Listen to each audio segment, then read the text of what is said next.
de estar en este lugar aprendiendo de Él y de su palabra. Aleluya. ¿Hay alguna persona que esta tarde esté con nosotros tal vez por primera vez? ¿Alguien que esté de visita? ¿O ya han estado todos? ¿Ustedes están por primera vez? Había una parejita que se tuvo que marchar, una parejita que vino expresamente de Alemania, de Berlín, pero tuvieron que marcharse. Pero ¿ustedes de dónde vienen? De la isla de Lanzarote. ¿Cuántos son? Ok, ¿cómo te llamas? Luz. ¿Vienes con alguien más? ¿Cómo te llamas? Gloria. Victoria. Bueno, Victoria, Gloria, está bien. Damos un aplauso de bienvenida a esta madre y a esta hija de Lanzarote. Dios les bendiga. Gracias por estar con nosotros en esta tarde. Gloria a Dios. ¿Alguien más está con nosotros por primera vez o ya todos han estado anteriormente, no? Muy bien. ¿Allá atrás también? ¿Sí? Dígame su nombre, si es tan amable. ¿Perdón? Denise, ¿de dónde eres? De México. ¿Pero has venido de México? ¿O sí? Wow, mira, le ganaron. Pues un aplauso a Denise, la valiente, desde México. Madre mía, tremendo.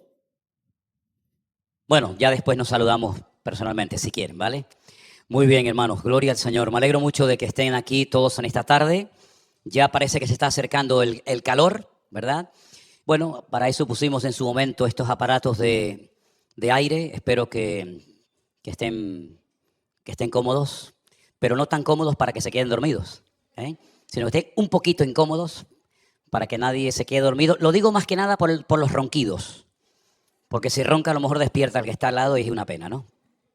Bueno, hermanos, dejando las bromas aparte, si yo preguntara en esta tarde a varios de ustedes, ¿cómo se imagina usted que era Jesús? Parece mentira, pero yo creo que nos llevaríamos muchas sorpresas. Porque a pesar de que todos somos cristianos y leemos la misma Biblia y en teoría nos congregamos en la misma iglesia, yo creo que cada uno tiene como una opinión muy particular de la fisonomía de Jesús. Algunas veces he oído gente que me dice, yo no me imagino a Jesús feo. Sin embargo, la Biblia dice que no había ningún parecer atractivo físico en él. Lo dice Isaías. Otros se lo imaginan un hombre alto, fuerte. Sin embargo, Jesús parece que pasaba desapercibido. No era el más alto del país, ni tal vez el más imponente en cuanto a aspecto físico me refiero. Otros se lo imaginan siempre con barba. No sé por qué siempre a Jesús se lo imaginan con barba y con pelo largo. Pero a los que no les gusta la barba ni el pelo largo, dice, la llevaría un poquito recortada, ¿no? O tenía esas melenas así estilo hippie de los años 60. Mire, hermano, la verdad, si le soy sincero, si usted comienza a buscar en la Biblia el aspecto físico de Cristo, probablemente se lleve una desilusión, porque no va a encontrar información acerca de eso. Realmente no sabemos si era alto, bajo, gordo, feo, blanco o moreno. No sabemos absolutamente nada de su aspecto físico. Claro, si hubiéramos sido discípulos de Cristo y le hubiéramos preguntado a Pedro, a Jacobo, a Juan, a Santiago, a Tomás, a Bartolomé, etcétera, pues ellos te hubieran dicho, pues no, mira, era así, así, así. Pero nosotros no le conocimos así físicamente, ¿no? Personalmente. Toda la información que tenemos de Jesús es, pues, de la Biblia y de esa experiencia, de ese encuentro personal, espiritualmente hablando, ¿verdad?, que hemos tenido con Él. Pero, sin embargo, hay un autor del Nuevo Testamento que es Pablo, el apóstol Pablo, no podía ser de otra manera, que nos describe un poco quién era Jesús. Vamos a poner ahí en la pantalla la lectura de Colosenses, capítulo 1, y vamos a leer, si les parece, a partir del versículo 15. Y ahí vamos a encontrar datos muy interesantes acerca de la persona de Jesús. Por ejemplo, lo primero que se nos dice en este texto es que Jesús, el Señor Jesucristo, era la imagen del Dios invisible. Dice la Biblia que a Dios nadie lo ha visto jamás. Pero sin embargo, una vez el Señor Jesucristo le dijo a sus discípulos, el que me ha visto a mí, ha visto al Padre. Por lo tanto, no me estén preguntando o pidiendo, muéstranos al Padre, porque te repito, el que me ha visto a mí, ha visto al Padre. Porque dice aquí, Él era o es la imagen del Dios invisible. El primogénito de toda la creación. Y hay una secta por ahí que ustedes conocen, que utilizan o mal utilizan este texto para decir que Jesús fue un ser creado. Porque como pone que era el primogénito, pero la palabra primogénito no es que fue el primer ser creado por el Padre o por Dios, sino es un título honorífico, ¿verdad? Como Rey de Reyes, Señor de Señores, admirable, consejero, príncipe de paz, Dios eterno, primogénito de la creación, es decir, el número uno, ¿verdad? Y no es que fue el primer ser creado, sino todo lo contrario, ¿vale? Así que estos dos datos son muy interesantes. La imagen del Dios invisible y el primogénito, lo más importante, el número uno de toda la creación. Ahora escuche bien. Por Él, por Cristo, fueron creadas todas las cosas. Por Él fueron creadas todas las cosas. Las que hay en los cielos, las que hay en la tierra, visibles o invisibles. Sean tronos, dominios, principados, potestades, todo fue creado por medio de Él y para Él. Es decir, que cuando uno comienza a leer la Biblia desde el principio y lee ese texto que dice: en el principio creó Dios los cielos y la tierra, no choca frontalmente con la información que Pablo nos está dando acerca de Jesús, porque uno no tiene por qué preguntarse. Es una pregunta de alguien que no entiende este concepto. Pero entonces, ¿quién creó el universo? ¿Dios o Jesús? Porque si en el Génesis 1:1 dice que Dios creó los cielos y la tierra, ¿por qué ahora aquí en Colosenses 1:16 dice que por Él fueron creadas todas las cosas? Una de dos. O se contradice Génesis con Colosenses, o Colosenses se contradice con Génesis. Pero como sabemos que en la Biblia no hay ningún tipo de contradicciones, amén, hermanos. Yo llevo 40 años preguntándole a los que dicen: no, es que la Biblia está llena de contradicciones. Yo los desafío y les digo: bueno, muéstrenme una. Pero todavía no ha aparecido. No sé si en algún momento alguien se atreverá a decir: mira, aquí hay una contradicción. No hay contradicciones en la Biblia. Entonces, ¿por qué dice Pablo que por Jesús fueron creadas todas las cosas? Y Moisés, que fue el autor del libro del Génesis, dice que Dios creó todas las cosas. ¿No será más bien que son la misma persona? ¿No será que Jesús es Dios en carne y hueso? Como que no están muy convencidos. Pues procuren convencerse de esto, porque esta es la realidad. Jesús, uno de los títulos que recibe para conocer mejor su esencia y su naturaleza es Immanuel en hebreo. Emmanuel, Dios con nosotros.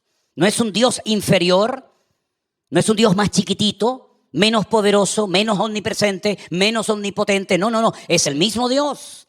Pasa que Dios en el Antiguo Testamento hablaba, no se manifestaba de una forma humana, no se materializaba, por decirlo de alguna manera, y en el Nuevo Testamento Jesús es la imagen de Dios, es Dios en carne y hueso. Y Él es antes de todas las cosas. Versículo 17, Él es antes de todas las cosas, antes de que existiera Adán y Eva, ya Él existía. Antes de que existiera el jardín del Edén, ya Él existía. Antes de que existieran las estrellas, el sol, la luna, los planetas, las constelaciones, ya antes de todo eso, Él ya existía. Porque Él es la existencia en sí misma. Él era antes de todas las cosas y todas las cosas en Él subsisten. Después explicaremos qué significa eso.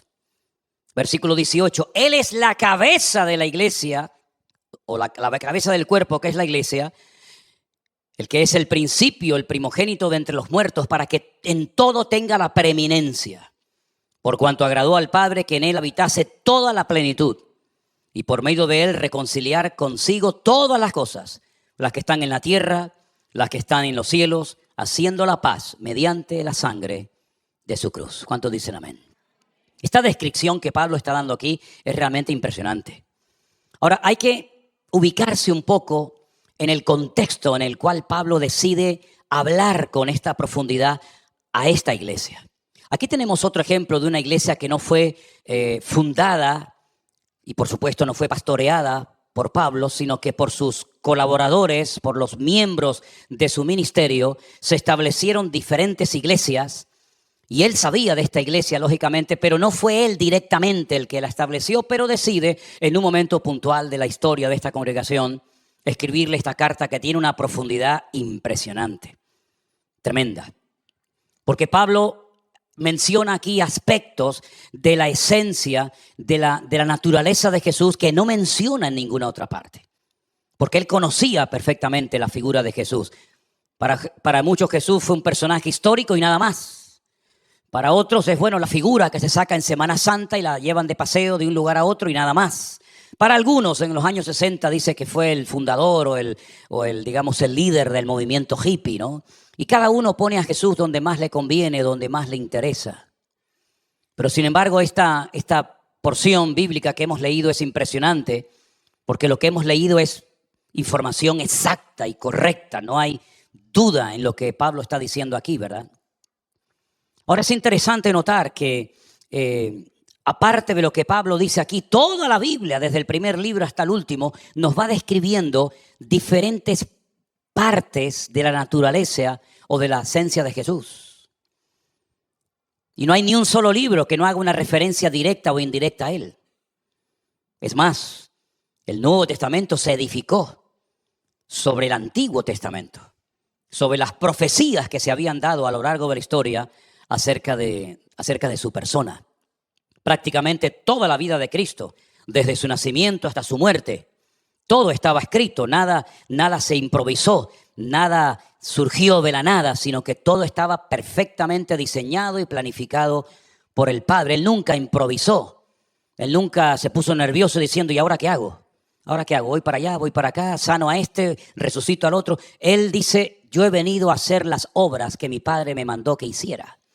Por lo tanto, él no improvisaba, él no se ponía nervioso, como decimos aquí en España, él no perdía los papeles, no decía, ¿ahora qué hacemos? Pedro, reúneme a los discípulos y vamos a hacer una decisión, a ver qué hacemos mañana por la tarde o qué hacemos con este fariseo, escriba. No, él sabía perfectamente en todo momento lo que tenía que hacer. No lo vemos nunca nervioso, sabía moverse bajo presión, sabía soportar y encajar la crítica perfectamente. Sabía cómo actuar frente a sus enemigos, frente a los que le amaban, frente a los que le odiaban y rechazaban. Sabía perfectamente cómo responder a los escribas y fariseos que siempre estaban pinchando, tratando de buscar siempre un fallo en él, en sus palabras o en sus obras. Lo sabía perfectamente todo. Pero aparte de la descripción extraordinaria que Pablo nos da aquí, pues yo he hecho una pequeña lista de algunas cosas que también Jesús es. Y que podemos verlas en la palabra de Dios. Y vamos a poner ahí en la pantalla para que ustedes la puedan ver juntamente conmigo. Jesús es la perfecta manifestación de Dios. Si ustedes quieren saber cómo es Dios, cómo siente Dios, la esencia de Dios, tienen que ver a Jesús. Porque conociendo a Jesús, oyendo a Jesús, caminando con Él, van a descubrir el corazón del Padre, el corazón de Dios el Creador. Jesús es el cumplimiento de todos los sueños del hombre. El hombre siempre ha soñado con estar tranquilo, equilibrado, sano, bendecido, con paz, etc. Pues todos tus sueños se cumplen en la figura de Jesús. Cuando una persona tiene un encuentro y una experiencia con Él, el corazón se llena, la insatisfacción desaparece, el orden, el caos se convierte en orden, el desorden, quiero decir. Y las tinieblas se disipan porque Él es la luz del mundo. Y caminamos en esa luz, en esa verdad que Él proyecta a nuestra vida. Todos los sueños y ambiciones más grandes que un hombre, que un ser humano puede tener en esta vida, cuando te encuentras con Él, te das cuenta de que en comparación con Él nada merece la pena. Por Él merece la pena dejarlo todo, porque Él es la perla de gran precio que encontró aquel hombre en el campo, aquel tesoro escondido. Él es la sabiduría personificada. Si tienen tiempo y les interesa el tema, yo les pediría que lean por favor esta noche o mañana o estos días el capítulo 2 y el capítulo 8 de Proverbios. Dos capítulos extraordinarios. Capítulo 2 y capítulo 8 de Proverbios. Habla de la sabiduría, pero indirectamente está hablando de Él. La sabiduría de Dios, hecha carne y hueso. Dice la Biblia que venían de lejanas tierras, por ejemplo, la reina de Saba. Vino de lejanas tierras porque había oído de la sabiduría de Salomón. Y cuando le hacía preguntas difíciles y obtenía respuestas a todas sus preguntas, dice, Me habían informado de lo sabio que eres, pero no me habían contado ni la mitad de la sabiduría que tienes. Porque Dios lo dotó de una sabiduría extraordinaria, más que a todos los reyes orientales de su época. Pues Jesús era la misma sabiduría personificada. Es la revelación más completa de Dios. Tú cuando estudias, por ejemplo, el mobiliario del tabernáculo, no sé si sabéis lo que es el tabernáculo, ¿se acuerdan? Aquel templo portátil que el pueblo de Israel llevó durante 40 años de una parte a otra en el desierto. Hoy en día en Israel hay 2 lugares donde el tabernáculo está en tamaño real, que la gente lo puede ir a visitar. Pues cuando tú estudias cada uno de los muebles de ese tabernáculo, todo apunta a Jesús. Había un candelabro enorme de 7 brazos, la menorá. Ahí está Jesús, como la luz del mundo. Cuando entrabas al tabernáculo te encontrabas un altar del sacrificio. Ahí está Jesús, el Cordero de Dios que quita el pecado del mundo. Y así vas pasando por todo el mobiliario y por todos los departamentos del tabernáculo y te das cuenta de que todo hablaba de Jesús, pero el tabernáculo no te reveló todo lo que Jesús es, porque es imposible. Y cuando se construyó el templo de Jerusalén, tampoco el templo te podía revelar todo lo que era Jesús. Ni siquiera viendo el arca de la alianza, ni siquiera la tabla de los 10 mandamientos, ni siquiera viendo el arca de Noé, o la vara de Moisés, o la vara de Aarón. Todas las cosas del Antiguo Testamento se quedan cortas. Son incapaces de describir en profundidad la esencia de Cristo. ¿Saben cuánto tiempo nos va a llevar conocer a Jesús? ¿Quieren que se los diga? Toda una eternidad. Toda una eternidad no será suficiente para conocerlo a Él y para descubrir todo su amor, toda su gracia y toda su misericordia para con cada uno de nosotros. Así que si buscas sabiduría, si buscas un conocimiento real, no te metas en cosas raras como metafísica y estas historias raras que al final te van a volver más loco de lo que estás, sino métete en Cristo, que es la sabiduría personificada, y vas a ser un hombre sabio, un hombre prudente y un hombre lleno de la presencia de Dios. Jesús, además, es el que mantiene unido y en equilibrio constante y permanente el universo. Ningún planeta choca con otro planeta. El sol siempre sale por el mismo lado hace miles, millones de años. Nunca da marcha atrás. Las estaciones del año, las constelaciones, los planetas, los satélites, todo hay una perfección absoluta. ¿Quién es el que está detrás de todo eso? Algunos dirán, bueno, hay leyes de la naturaleza, y créame que yo me he leído esta semana docenas y docenas de leyes que la mayoría de ellas llevan el nombre del que las descubrió. No el que las inventó, sino el que las descubrió. Y en cada una de esas leyes uno se da cuenta de que hay una mente, hay una sabiduría sobrenatural, porque es imposible que el mundo se gobierne a sí mismo. Porque es imposible que un árbol se cree a sí mismo y a sí mismo se dé órdenes específicas y concretas. Detrás de cada una de esas leyes, que son, por cierto, universales, funcionan en todos los hemisferios, funcionan en todas las naciones de la tierra. Son leyes, además, objetivas, que se pueden comprobar. Y son leyes predictivas, porque cuando se dan una serie de causas, se producen una serie de efectos constantes y permanentes. Pero detrás de todas y cada una de esas leyes está nuestro Dios, está Él, que dice que por Él el universo subsiste y la vida continúa en su curso natural. ¿Cuántos dicen amén? Es decir, no es producto de la casualidad, no es que esto es un descontrol total y absoluto, que no sabemos ni a dónde vamos y todo va a chocar y todo se va a destruir. Aquí nada va a chocar ni nada se va a destruir. Si quieres saber el final de la historia, lee la Biblia, y la Biblia no solamente te cuenta cómo empezó todo, sino también cómo va a terminar todo. Así que relájate, no pierdas la calma, no pierdas la paz, porque la historia para nosotros termina bien, pero para los que no son hijos de Dios termina fatal. No solamente Él es el que mantiene el universo, sino Él es la meta en sí del universo. Todo fue creado por Él y para Él. Por eso es que es tan absurdo adorar la creación. Como les decía esta mañana a los hermanos de Colombia, cuando les predicaba por internet, una vez paseando por aquí, por Santa Cruz, en un parque, me encontré a un señor con una alfombra en el suelo. Él estaba de rodillas, orando. Yo pensé que era un musulmán, pero no era un musulmán. No era un musulmán porque no estaba en la postura que se ponen los musulmanes, y aparte de eso no tenía pinta de musulmán. Y yo me acerqué y le dije, perdone que le moleste, ¿qué está haciendo usted aquí? Y me dijo, yo soy adorador del sol.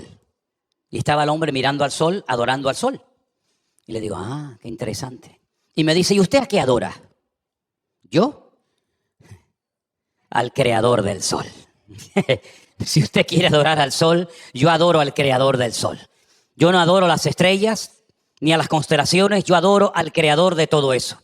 Yo no adoro los animales, yo adoro y honro y sirvo al creador de la creación, porque al Señor tu Dios adorarás y a Él solo servirás. Fuertes aplausos a nuestro Dios. A Él adoramos y a Él honramos, no a las criaturas, sino al Creador. Aleluya.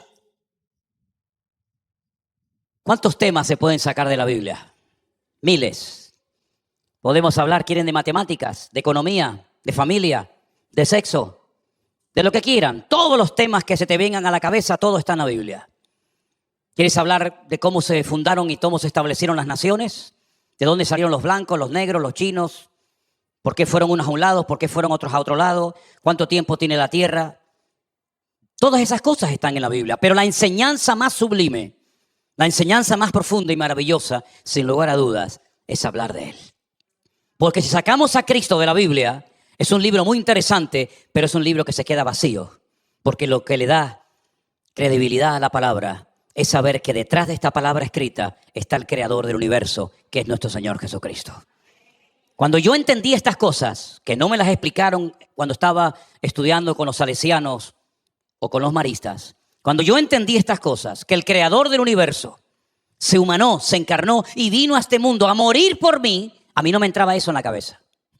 A mí no me entraba eso en la cabeza. Y yo me paraba muchas veces en mi habitación y decía, Dios mío, con los miles y miles y millones de seres humanos que hay en el planeta Tierra, ¿cómo es posible que yo decía en aquel momento, haya tenido la suerte de conocerte a ti? Podía haber muerto en el vientre de mi madre. Podía haber muerto antes de conocerte. Pero que yo haya tenido la dicha, el privilegio, la suerte, yo decía, de conocerte a ti con toda la gente que hay en el mundo, no me entraba en la cabeza. Y cuanto más leía la Biblia, más lo conocía. Y cuanto más lo conocía, más me enamoraba de Él. Y cuanto más me enamoraba de Él, más me metía en la palabra. Y así llevo más de 40 años intentando conocerle e intentando servirle.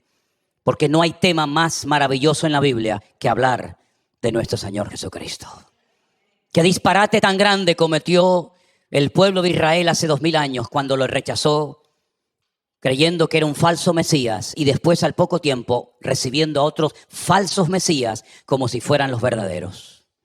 Qué disparate tan grande cometieron aquellos que le rechazaron y pidieron a Pilato que lo crucificara en una cruz. Qué terrible delito cometieron aquellos que, sabiendo que era inocente, que había sanado a miles de enfermos y había transformado miles de vidas, como cobardes, ninguno fue capaz de defenderlo cuando estaba colgado en aquella cruz, desde las 7 de la mañana hasta las 3 de la tarde. Por eso dice la Biblia que cuando le vean venir, harán lamentación por él. Porque verán al que traspasaron. Y se cuenta la historia, y ustedes la saben perfectamente porque no es la primera vez que la cuento, que cuando se estaba reconstruyendo el templo de Jerusalén, el segundo templo, en el mismo lugar donde tiene que ser restaurado el tercer templo, pues la Biblia daba instrucciones concretas y específicas acerca de la construcción de ese templo, de ese edificio.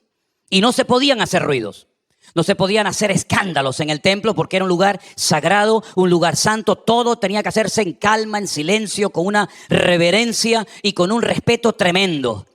Y esas piedras venían cortadas y numeradas desde la cantera, para que no hicieran escándalos en aquel lugar, sino que vinieran, colocaran la piedra en su sitio, y después la otra, y así sucesivamente. Llegó un día una piedra que, según los edificadores, venía defectuosa. Llegó el día cuando los edificadores dijeron, esta piedra no encaja en ninguna parte.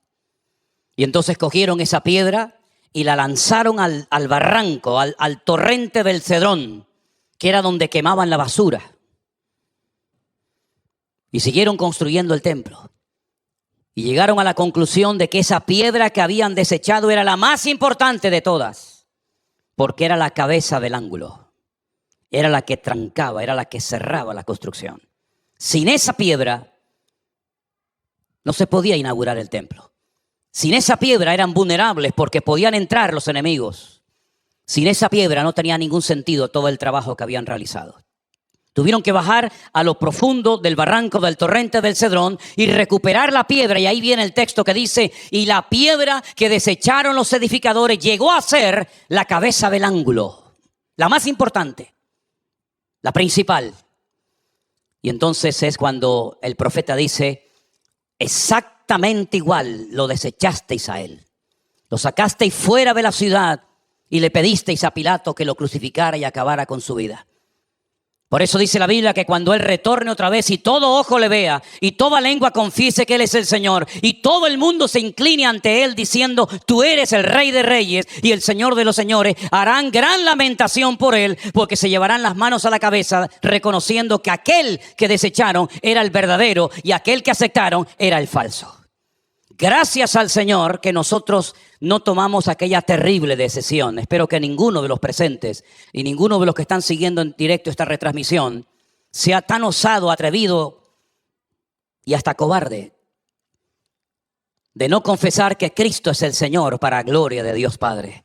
De no darle toda la gloria y el reconocimiento a Él, sino creer que era uno más, uno de tantos que vino. No, mis queridos hermanos. Jesús no fue un profeta más, como algunos lo consideran. Jesús no fue uno más que vino haciendo milagros y maravillas, como otros habían hecho milagros y maravillas. Y si no, miren por ejemplo a Moisés, miren por ejemplo a Elías, miren por ejemplo a Eliseo. No, Jesús no fue una persona que simplemente hablaba bonito y tenía un carisma espectacular y hacía señales, milagros y prodigios, pero al final otro muerto más, al final otra tumba más, como tantas y tantas que hay en el mundo entero. El Señor Jesucristo, como bien saben ustedes, no solamente es la cabeza de la iglesia y no solamente es el creador del universo y no solamente es el camino, la verdad y la vida y no solamente es el admirable consejero, Dios fuerte, Padre eterno, príncipe de paz y el alfa y la omega y todo lo que ustedes quieran enumerar, sino que aparte de todo eso está vivo y reina por los siglos de los siglos. Y por eso, amados hermanos, hoy le hemos cantado. ¿A quién? A Él que está vivo. Si Él estuviera muerto, nuestras canciones no han salido del techo. Hemos cantado, hemos pasado un tiempo entretenido, pero al final la pregunta es: ¿a quién le cantamos? Cuando recordamos lo del pan y del vino, ¿qué estamos recordando aquí? ¿A un Señor que murió hace 2000 años y al final fue otro impostor más de tantos que vinieron? ¿O podemos unirnos a aquella expresión de aquel ángel cuando dijo: no llores más y no busques entre los muertos al que vive, porque ha resucitado y vive para siempre? Nosotros hemos entendido que ese Cristo de la religión no es el Cristo de la Biblia. Hemos entendido que Jesús es mucho más que un personaje histórico. Es mucho más que una persona que hacía milagros, señales y prodigios y dio una enseñanza realmente espectacular que nadie se puede comparar con lo que Él enseñó. Es más, muchos toman de Él y muchos intentan imitarlo a Él, haciéndose pasar por originales, pero de originales no tienen nada. Cuando analizamos a la luz de la palabra de Dios la vida del Señor Jesucristo, vemos que todo perdura, todo hay un orden, todo hay un propósito, todo hay una razón de ser, hay una mente prodigiosa, hay un Dios soberano, hay alguien que no ha perdido en ningún momento el control y ese es Él porque está vivo. Y Él dijo a sus discípulos, y os lo recuerdo esta tarde a todos ustedes: no se turbe vuestro corazón. ¿Creéis en Dios? Creed también en mí. En la casa de mi Padre muchas moradas hay. Si así no fuera, yo os lo hubiera dicho. Voy pues a preparar un lugar para vosotros, para que donde yo estoy, vosotros también estéis conmigo. Y sabéis a dónde voy, y sabéis el camino. Entonces ahí le interrumpe un discípulo y dice: Señor, no sabemos a dónde vas. ¿Cómo vamos a saber el camino? Y le dijo: yo soy el camino. Yo soy la verdad. Y yo soy la vida. Y nadie viene al Padre sino solamente a través de mí. Y cuando habla de la figura del Padre, otro discípulo le interrumpe y dice: bueno, muéstranos al Padre. Ya que estás hablándonos de cosas tan profundas e interesantes, muéstranos al Padre. Y con eso nos quedamos satisfechos. Y le dice: tanto tiempo hace que estoy con vosotros, Felipe, y no te has dado cuenta, no te has percatado que el que me ha visto a mí, ha visto al Padre.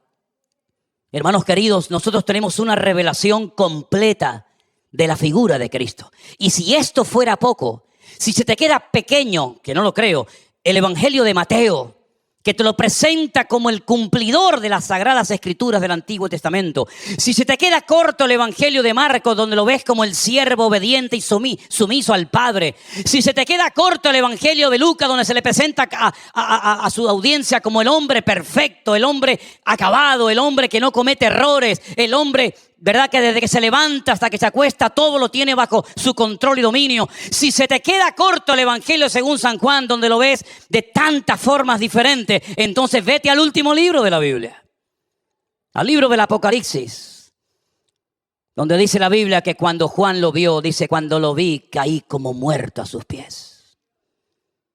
Caí como muerto a sus pies.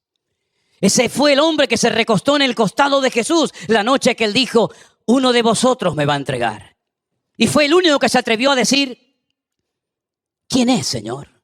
¿Quién es el que te va a entregar? ¿Quién es el que te va a traicionar? Y el Señor le reveló quién era y le dijo, el que moja conmigo su pan en vino, ese es. Ese hombre que vivió tan cerca de Cristo, que fue el único que tuvo el valor de estar hasta el último instante al pie de la cruz, junto con su madre y otras mujeres más. Ese fue el que cuando lo ven en el libro del Apocalipsis, en la isla de Patmos, dice, cuando lo vi, caí como muerto a sus pies. Porque lo vi como nunca antes lo había visto. Ni siquiera cuando se transfiguró en el monte Tabor, cuando apareció Moisés y Elías, yo nunca lo había visto así. Porque su ropa era como blanca lana. Y sus ojos eran como llama de fuego. Y tenía un cinto de oro por el pecho. Y sus pies eran como el bronce bruñido. Y cuando hablaba como estruendo de muchas aguas. Pero dice la Biblia, él puso su diestra sobre mí y me dijo, no temas, Juan, tranquilo. No temas. Yo soy el primero y el último. El que estuve muerto, mas he aquí que vivo por los siglos de los siglos. Amén. Levántate y escribe y envía este mensaje a las 7 iglesias de Asia Menor, a Éfeso, Esmirna, Pérgamo, Tiatira, Sardis y Filadelfia. Y diles que yo vengo pronto y mi galardón conmigo. Pero dile a algunos de mis hijos en algunas congregaciones que tienen nombre de que viven, pero están muertos. Y dile a otras congregaciones que llevo tiempo tocando a la puerta y no se han percatado de que yo ya no estoy entre ellos. Y dile a otras iglesias que tengo contra ellos que ya no me aman tanto como me amaban al principio, sino que han dejado su primer amor.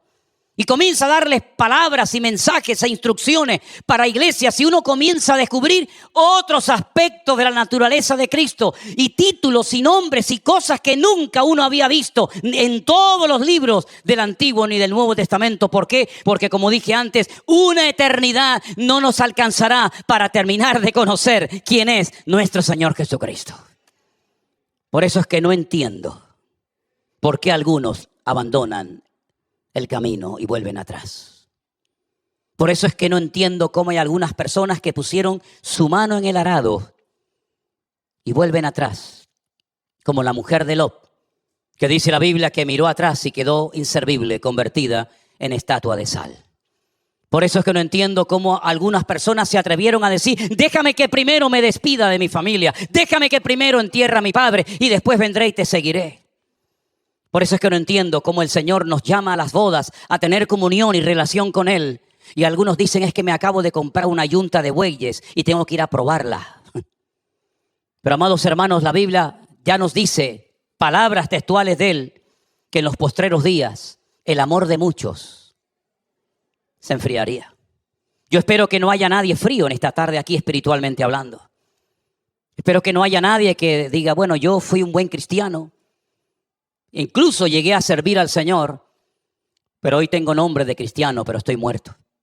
Y estoy seco como aquellos huesos de la visión de Ezequiel en el Antiguo Testamento.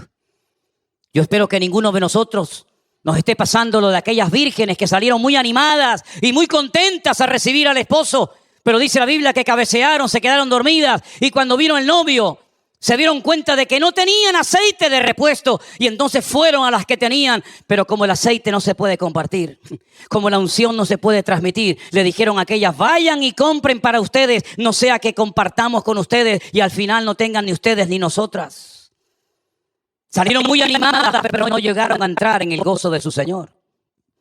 Yo espero que no haya nadie que haya estado congregándose durante años en esta iglesia y al final no llegues al reino de los cielos por un poquito que te faltó.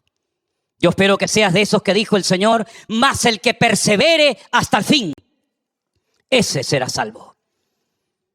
Yo espero que aguantes hasta el final y no te canses en esta carrera que tenemos por delante, sino que la corras con paciencia, despojándote del todo el peso que te asedia y poniendo la mirada en Él, ¿verdad? Y sabiendo que cada día el Señor renueva nuestras fuerzas de tal manera que puede decir el débil, fuerte soy en el Señor mi Dios. Aleluya. Así que mis queridos hermanos, esta descripción que nos hace Pablo aquí acerca de Cristo nos tiene que conmover. Porque tú no has puesto tu fe en un hombre. A mí me hace mucha gracia. Esta tarde me pasó cuando vi una parejita. Dicen que venían de Alemania. Porque el papá de esta muchacha dice, es que mi papá es fan suyo. Me dice, mi papá es fan suyo. Y yo digo, fan. O fun. Fan o fun. Como decimos aquí, ni fu ni fa. Fan mío, pobrecito. Si usted es fan mío, amigo, que Dios le coja confesado. Usted tiene que ser fan y seguidor de Cristo. Es a Él al que tenemos que mirar, seguir y obedecer, aunque sea con los ojos cerrados. Porque la fe nos permite ver aquellas cosas que no son, como si ya fuesen, y aquello que no es, como si ya fuera.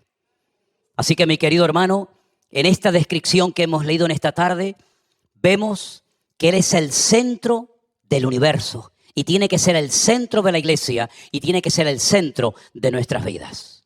Tenemos que girar en torno al Señor y no el Señor girar y seguirnos a nosotros como algunos pretenden.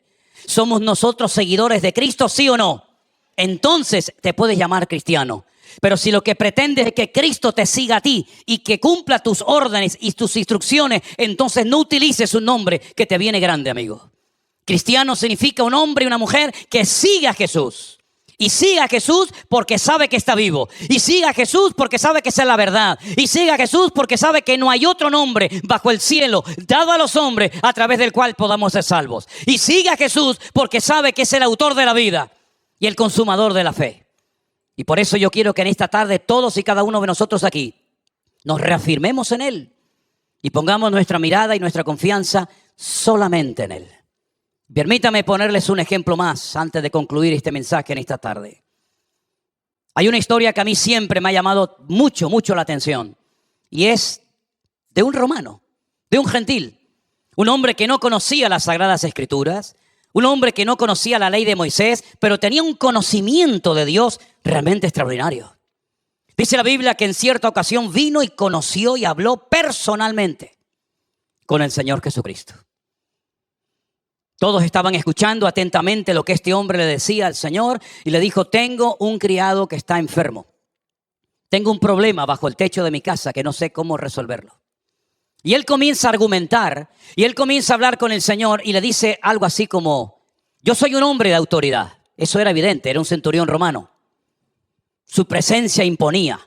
Solamente ver por la calle un centurión romano y a la gente temblaba. Es como cuando vamos por la carretera y no sé por qué aparece la pareja de la Guardia Civil. Y no sé por qué todos levantan el pie. Y cuando van adelante dicen, por si acaso me quedo aquí atrás. No estás haciendo nada malo, vas en regla, tienes los papeles, tienes el carnet de conducir, tienes todo, no vas borracho, no has robado el coche, no has secuestrado a nadie. Amén, hermanos. Algunos dirán, pero no se puede hacer eso. No se puede hacer eso. Pero cuando vemos a la pareja de la Guardia Civil decimos, a ver, y te apretas el cinturón y lo llevas puesto hace 3 días, por si acaso, ¿no? Y hasta te pones bien la camisa y todo. Cuando veían pasar a un centurión romano, la gente se asustaba, porque este hacía así y te quitaba la vida cuando le diera la gana. Y de repente cuando ven que un centurión romano va a hablar con el Señor, capaz que alguna mente perversa habrá dicho, viene a prenderlo y a llevarlo preso. Pero no. Para sorpresa de todos vino a pedir un favor. Y viene a decirle al Señor que sane a su criado que está enfermo. Y el Señor cuando hace la demanda de ir a verlo le dice, no hace falta que vengas porque no soy digno de que venga a mi casa. Solamente necesito una cosa, Señor. Di la palabra. Da la orden. Porque sabe, Señor, yo soy un hombre de autoridad. Y cuando le digo a alguien, coge esto y llévaselo para allá, él hace así y lo lleva. O le digo a alguien, coge aquello y tráemelo. Y él viene inmediatamente, no cuestiona la orden. Pero esa autoridad que yo tengo no me sirve. Esa autoridad que yo tengo es limitada. Esa autoridad no repercute en el mundo espiritual, pero tu palabra y tu autoridad, sí, Señor. Di solamente la palabra, no hace falta ni que venga, Señor. Y mi criado sanará. Y entonces cuando Jesús dice aquello de, en todo Israel, no he encontrado a un hombre que tenga tanta fe como este. Qué lindo hubiera sido que le hubiera dicho eso a Anás, o a Caifás, o a cualquier religioso de la época, pero no se lo dijo a ninguno. Se lo dijo precisamente a un centurión romano, porque él había asociado, él sabía perfectamente que la presencia de Cristo y la palabra de Cristo es lo mismo. Y simplemente dando la palabra, la enfermedad desaparecería instantáneamente, como así sucedió. Dice la Biblia que cuando llegó a su casa, su criado estaba sano y fue a la misma hora que el Señor había dado la orden de esa enfermedad. Si nosotros somos capaces, espero que lo seamos, por el bien que está a la puerta.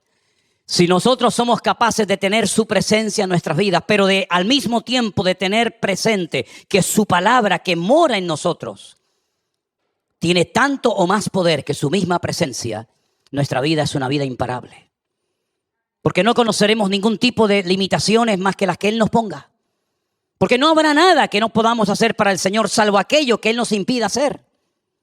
Por lo tanto, mis queridos hermanos, cuando cantemos al Señor, tengamos en cuenta a quién le estamos cantando, al autor de la vida, al creador del universo, al que si no fuera por Él, ninguno de nosotros podría estar en esta tarde, en este lugar, escuchando su palabra o en las casas donde se encuentran los hermanos.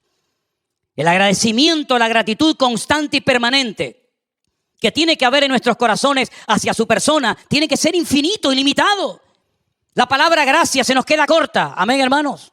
Podríamos decir gracias y cansarnos de mencionar la palabra gracias en todos los idiomas. Yo me aprendí casi en 10, 15 idiomas diferentes la palabra gracias. Pero se queda corta. Aunque supiera decirle gracias en 1000, 3000, 4000 idiomas, me quedaría corto porque es una palabra que no puede aglutinar toda la gratitud que hay en nuestros corazones por lo que Él ha hecho en nuestras vidas. ¿Lo conoces? ¿Lo amas? ¿Lo reverencias como se merece? Cierra tus ojos ahí donde estás y pídele al Señor tu Dios en esta tarde que crezca en tu vida, que se manifieste más y más en ti y que no olvides nunca los beneficios que Él derrama cada día sobre tu vida. Que tú puedas vivir una vida de constante agradecimiento